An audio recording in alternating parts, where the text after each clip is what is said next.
இருந்து பார்த்து ரசிச்சு ஒரு மாதிரி ஸ்டைலு அவரை மாதிரியே தோரணா நம்ம தான் உருவாக்கி கடைசியில இப்ப அவர் எங்கேயோ உச்சத்துல இருக்காரு தமிழ்நாட்டுக்கே.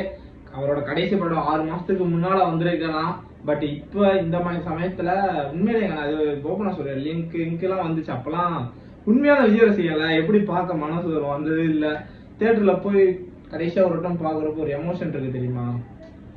இதுக்கடுத்து அந்த மாதிரி இதெல்லாம் எவ்வளவு வருஷங்கள் கடந்து போதும், அதோட இதுவும் கடந்து போயிடும், அவ்வளவுதான். இனிமே அவர் நடிக்க மாட்டாருன்றதை ஏத்துக்க முடியல. இந்த தமிழ்நாட்டு சீஃப் மினிஸ்டருக்கு ஒரு சின்ன கோரிக்கைங்க, ஒரு சின்ன எப்படின்னா தமிழ்நாட்டு மக்கள்ல ஒருத்தரான கோரிக்கை. தமிழ்நாடு சிஎம் விஜய் சார் அவர்களே, தயவு செஞ்சு எங்க தளபதியை அடுத்து ஒரு 2-3 படம் நடிக்க வைங்க. வருஷத்துக்கு இல்லாட்டாலும் ஒரு 4 வருஷத்துக்குள்ள ஒரு 2 படம் பண்ணாருனாலே ஹாப்பிங்க. 6 மாசத்துக்கு முன்னால படம் இருந்தாலே தளபதி விஜய் அப்படின்ட்டு அவர் போக்குல பேருப்பா.